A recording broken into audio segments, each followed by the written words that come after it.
Hola hermanos, ¿cómo están? Quiero saludarles en el nombre del Señor este día y desearles que estén todos muy bien. Gracias a Dios hemos tenido noticia que los hermanos de nuestra congregación y nuestras congregaciones en general han estado bien, exceptuando, ¿no es cierto?, aquellos hermanos que ya tenían enfermedades anteriormente de esta pandemia. Así que damos gracias a Dios y debemos seguir orando también por nuestros hermanos y los hermanos de otras iglesias que gracias a Dios también hemos sabido que se han ido recuperando.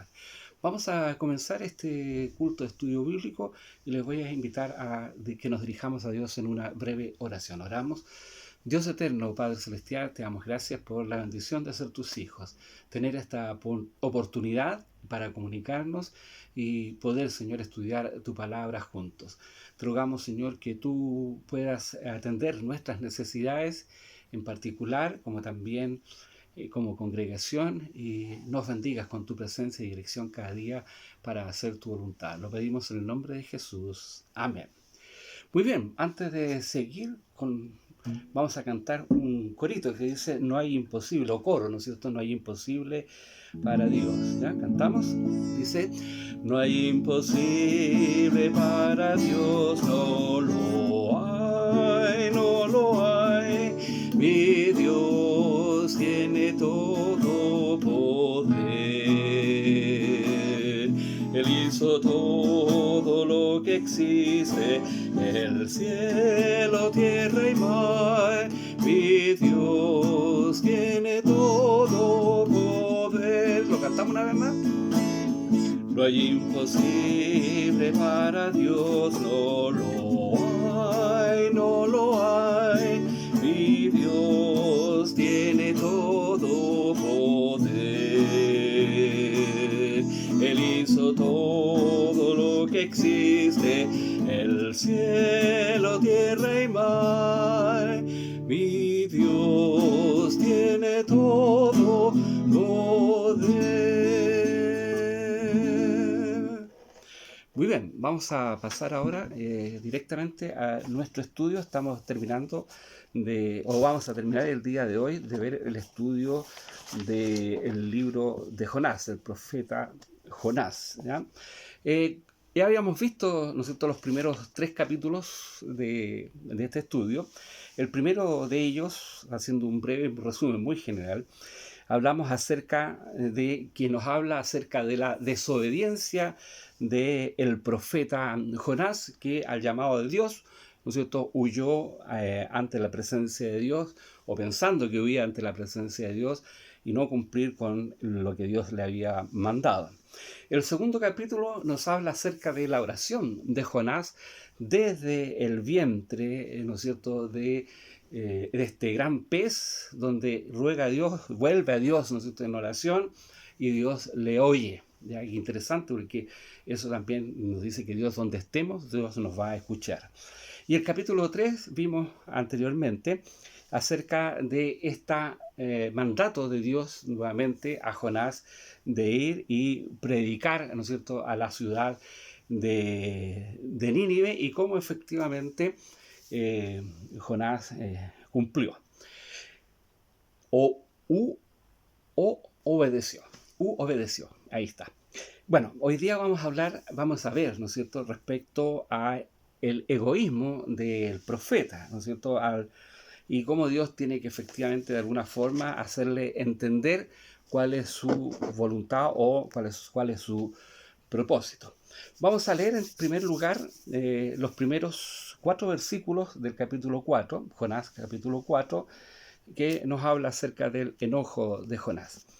Dice su palabra, pero Jonás, dice, se apesadumbró en extremo y enojóse. Y oró a Jehová y dijo, ahora, oh Jehová, ¿no es esto lo que yo decía estando aún en mi tierra? Por eso me precaví huyendo a Tarsis, porque sabía yo que tú eres Dios clemente y piadoso, tardo a enojarte y de grande misericordia, y que te arrepientes del mal. Ahora pues, oh Jehová, ruégote que me mates, porque mejor me es la muerte que la vida. Y Jehová le dijo, ¿haces tú bien en enojarte tanto? Bien, vemos en estos versículos que hemos leído, y justamente este capítulo empieza con esta manifestación de egoísmo de parte del profeta y un nacionalismo cerrado, estrecho, ¿no es cierto?, que tiene respecto específicamente a los asirios. Eh, pero la misericordia de Dios es lo que desagradó realmente a Jonás en esta oportunidad, ¿ya? Este profeta rebelde y enojón, podríamos señalar. La palabra enojo, ¿no es cierto?, viene de un verbo que significa estar ardiente o prenderse, que es haraj en hebreo. Y el enojo, ¿no es cierto?, era como un fuego que estaba dentro de Jonás respecto a lo que estaba pasando. Fíjense que en este versículo 2 que leímos, Jonás reconoce el motivo justamente de su intento de huir de la presencia de Dios. Porque él no quería, ¿no es cierto?, que los asirios gozaran de la misericordia de Dios, ni tampoco ser él el mensajero de Dios a ellos.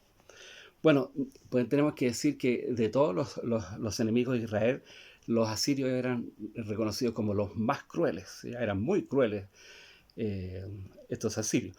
No solamente destruyeron la ciudad de Samaria y deportaron a sus habitantes, sino que pusieron otra gente en la tierra de tal manera que los judíos ni siquiera tenían patria a la cual regresar.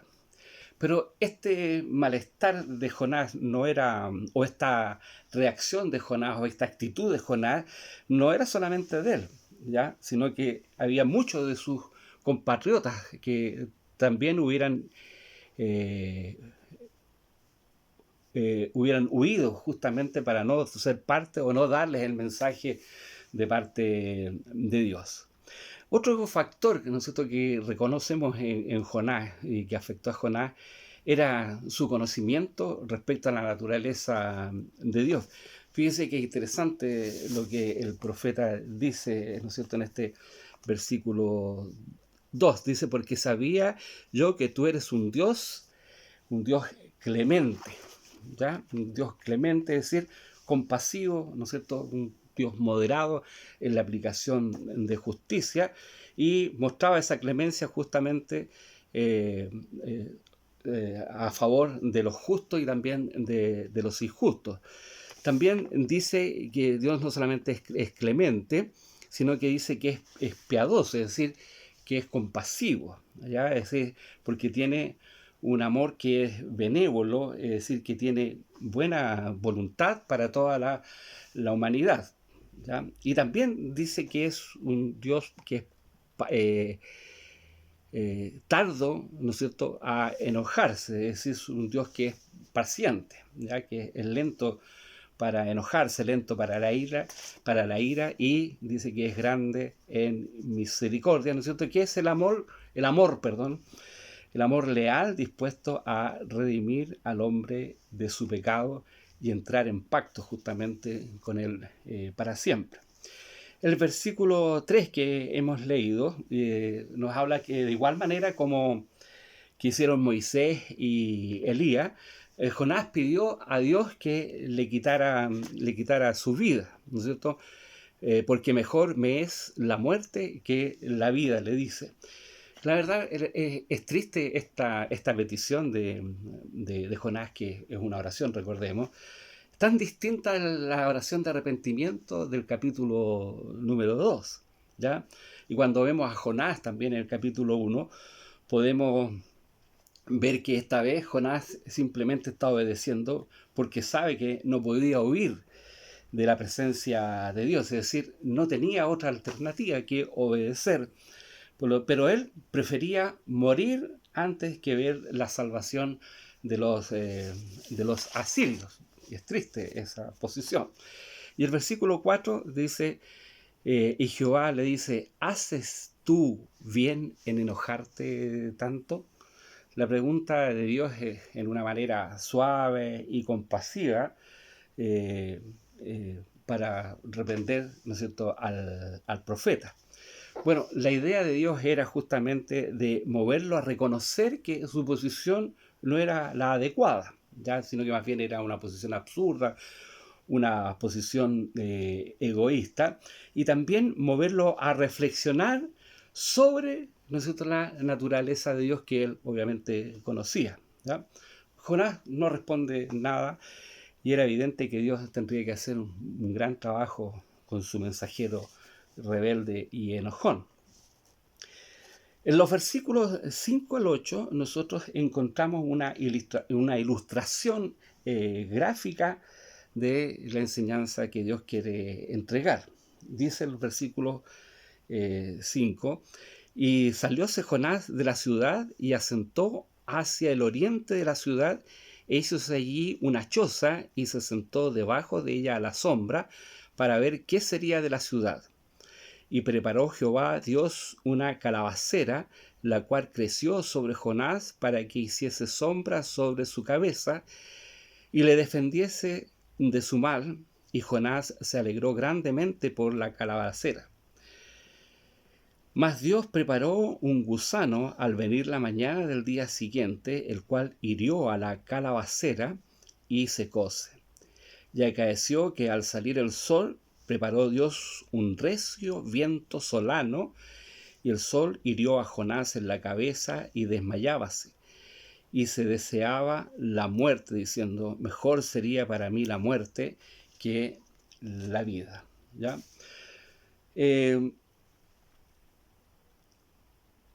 Es posible, o como Jonás era una persona tan terca, es posible que él haya interpretado, ¿no es cierto?, en forma inadecuada la pregunta de Dios, como si significara que Dios no estaba engañado del arrepentimiento, entre comillas, falso de la gente según Jonás, y que después de 40 días la destrucción efectivamente caería sobre la ciudad de Nínive, como había sido su predicación. ¿Ya? Dice la palabra de Dios que él hizo una choza. La idea de la choza es que es una enramada, ¿no es cierto?, una enramada, así, juntó varias ramas, ¿no es cierto?, como un techito, o muy parecido a las que los judíos hicieron para celebrar las fiestas ¿cuánto se llama?, de tabernáculos, ¿ya? Y el versículo 6, vemos nuevamente la intervención de Dios directa sobre la vida de Jonás, porque dice el pasaje, ¿no es cierto?, que Dios, y preparó Jehová Dios una calabacera, o sea, preparó, o sea, la idea es que él dispuso, ¿no es cierto?, el crecimiento de una planta, ¿no es cierto?, que dice que es calabacera. La idea de esta que es como una enredadera, ¿no es cierto?, que creció y puso como techo sobre la cabeza de Jonás, ¿no es cierto?, una planta tal como de la misma manera que Dios había enviado la tempestad, que había enviado el gran pez, haciendo uso, ¿no es cierto?, de su poder. Y el mismo verso que nosotros hablamos ya en el capítulo 1, versículo 17, que en el original es manaj, es decir, preparó, o sea, dispuso, ¿no es cierto? Dios mandó otro fenómeno de la naturaleza, que rápidamente pudiera crecer esta enredadera y hacer este techo para proteger a Jonás de ese sol fuerte, ¿no es cierto?, que podía provocarle mucho mal. Jonás obviamente se pone muy contento con esta planta y que hace su espera un poco más cómoda, ¿no es cierto? Y al parecer Jonás le da más valor, en este caso, a las cosas que realmente a las personas, especialmente a los habitantes de Nínive, ¿ya? El versículo 17 nos dice que su felicidad duró poco tiempo, porque apenas 24 horas Dios dispuso que un gusano destruyera la planta de igual manera que Jonás esperaba que Dios destruyera a Nínive. Y enseguida el versículo 8 nos dice que envió, y acaeció que al salir el sol, dice, preparó Dios un recio viento solano, es decir, envió un viento que realmente era sofocante, oriental, dice oriental, dice viento solano, ¿ya? De tal manera que era un viento muy seco del desierto y lleva mucho polvo, mucho polvo y obviamente calor, a tal punto que hasta el día de hoy, los habitantes de esa zona dicen que este viento realmente los deprime cuando llega. ¿Ya? Y obviamente lo que pasó ahí con Jonás también es que se dice que el sol hirió a Jonás en la cabeza y desmayábase y deseaba la muerte. ¿Ya? Bueno, lo único que demuestra Jonás con esta actitud, ¿no es cierto?, muy superficial sobre su vida, o sea, lo superficial que de su actitud sobre la vida al pedir, ¿no es cierto?, la muerte por el hecho de tener este calor y sed. Los versículos 9 al 11 nosotros encontramos una aplicación de esta ilustración que Dios ha dado a conocer al profeta. Leemos los versículos 9 y dice, entonces dijo Dios a Jonás, ¿tanto te enojas por la calabacera? Y él respondió, mucho me enojo hasta la muerte. Y dijo Jehová, ¿tuviste tú lástima de la calabacera en la cual no trabajaste, ni tú le hiciste crecer, que en espacio de una noche nació y en espacio de otra noche pereció? Y no tendré yo piedad de Nínive, aquella grande ciudad donde hay más de 120,000 personas que no conocen su mano derecha ni su mano izquierda, y muchos animales. Bueno, otra vez Dios hace la misma pregunta a Jonás que le hizo en el versículo 4 de este capítulo 4, pero esta vez obviamente con referencia a la planta. Y la respuesta de Jonás demuestra también su falta de madurez. Dice, mucho me enojo, dice, hasta la muerte. O sea, habla del egoísmo excesivo que había realmente. Bueno, y cuando hay egoísmo excesivo siempre procede de la falta de madurez de las personas. Y Dios le demuestra entonces que su actitud realmente es inadecuada, que es realmente absurda. Porque Jonás se está desesperando o se desespera sobre la pérdida de una planta que él ni siquiera sembró ni cultivó. Y ahí le hace ver cuánto más, ¿no es cierto?, debe pensar Dios en estas miles de personas, ¿no es cierto?, que Él ha creado a su imagen y semejanza. Ya se ve que Jonás es una persona muy impulsiva, con muchos prejuicios y ahora con una escala de valores totalmente confundida. ¿Ya? La expresión dice el versículo 11, no tendré yo piedad de Nínive, aquella grande ciudad, dice, donde hay más de 120,000 personas que no conocen su mano derecha ni su mano izquierda y muchos animales. Esta expresión, ¿no es cierto?, de 120,000 personas que no distinguen, ¿no es cierto?, su mano derecha de su mano izquierda, ha sido interpretada que con el significado de que además de los adultos que habían en la ciudad, había una gran cantidad de niños y de personas que no estaban en su capacidad mental normal, ¿no es cierto?, para tener un criterio moral. Por lo tanto, lo hacía, entre comillas, inocente. Así era posible porque era posible que las personas, ¿no es cierto?, el total de las personas pudieran salir, hubiesen sido más de 600,000 personas. Y eso no parece imposible si recordamos que alrededor de la ciudad había muchas poblaciones. Por lo tanto, era posible una cantidad de personas así, de esa cantidad. Bueno, la lección de la ilustración, ¿no es cierto?, es bien clara. El Señor, o el Dios de toda la tierra, ama a toda su creación, porque dice que incluso a los animales, porque habla de muchos animales, ¿no? Inclusive a los animales. Y hoy día leí un artículo sobre de que el hombre es culpable por la forma en que trata los animales, y esto obviamente ha traído este mal al hombre. Dios tiene consideración también de estos animales. Y para los hebreos en la época del Antiguo Testamento, obviamente era una conclusión realmente radical.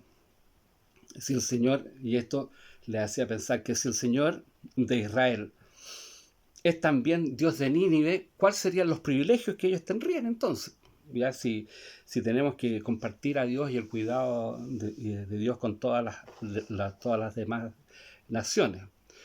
Como ha dicho también un escritor, dice, hay un poco de Jonás en el corazón de cada uno de nosotros, engañándonos con nuestros prejuicios y tradiciones inválidas. Bueno, el libro termina abruptamente o de repente y el mensaje resalta, ¿no es cierto?, con claridad. El exclusivismo que restringe el amor universal de Dios está destinado a fracasar totalmente. El amor y la misericordia de Dios se extienden a cada persona sobre la faz de la tierra. Como bien se ha dicho, ¿no es cierto?, este libro termina mostrando el contraste entre Dios y Jonás, ¿ya? Dios deseaba salvarlos a todos, mientras Jonás quería salvar a algunos. El punto de vista de Dios era universal y el punto de vista de Jonás era parcial, era más bien particular.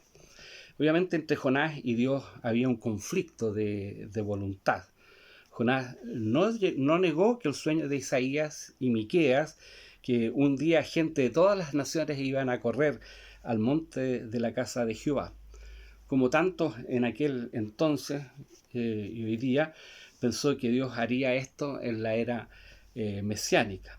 No vio realmente el imperativo de ser un pueblo misionero, ¿no es cierto?, utilizando la figura del profeta rebelde. El autor, ¿no es cierto?, de este libro escribe un reto que es al pueblo de Israel, llamándolos a cumplir su tarea misionera a las naciones. Es un pueblo llamado a una tarea misionera.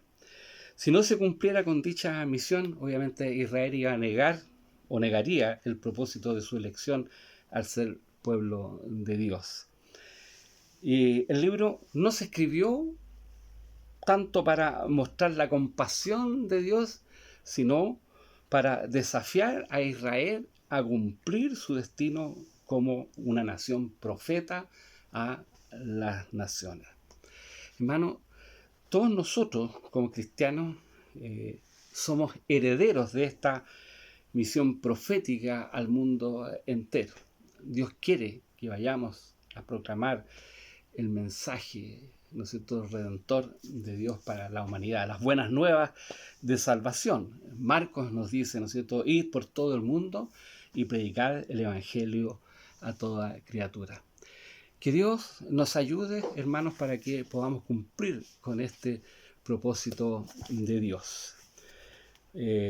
Vamos a cantar otro corito antes de finalizar, que dice, puedo confiar en el Señor que me va a guiar. ¿Ya? Me parece que lo cantamos el jueves pasado también, ¿ya? Puedo confiar en el Señor que me va a guiar. Puedo confiar en el Señor que no va a fallar. Si el sol llegara a oscurecer y no brillar más, yo igual confío en el Señor que no va a fallar. Puedo descansar,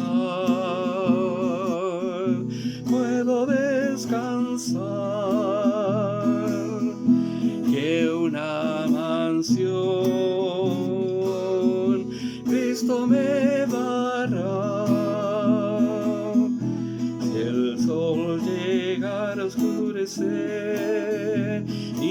brillar más.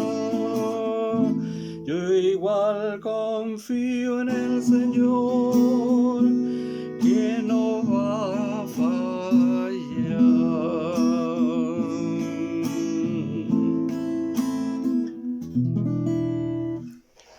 Muy bien, hermanos, este ha sido el estudio del día de hoy.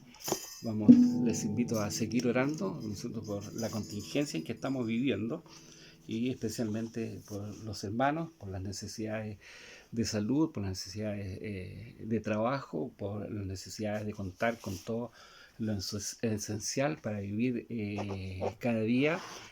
Orar también por la salud espiritual, ¿no es cierto?, que este tiempo también sea aprovechado para que leamos la Biblia, oremos. Ojalá, ¿no es cierto?, también en familia, hacer el culto de oración en cada noche antes de acostarse, a lo mejor con los que estén presentes en su familia y los que quieran participar. Dios les bendiga y si Dios quiere nos estamos viendo el próximo jueves, ¿no es cierto?, con nuestro estudio de la palabra de Dios, esta vez comenzando a estudiar el libro de Miqueas, ¿no es cierto?, el profeta menor Miqueas. Vamos a orar para finalizar. Oramos. Dios eterno, Padre celestial, te damos gracias por este tiempo que tú nos has dado. Bendice tu palabra en nuestra vida y ayúdanos a entender, Señor, la sencillez de tu mensaje. Danos tu capacidad para cumplir tu voluntad y ir por el mundo y predicar el Evangelio a toda criatura. Guárdanos de todo mal, de todo peligro. Lo pedimos en el nombre de Cristo Jesús. Amén. Al Padre, Hijo Redentor y Espíritu Consolador, al Trino Dios en unidad, Lord eterno tributa.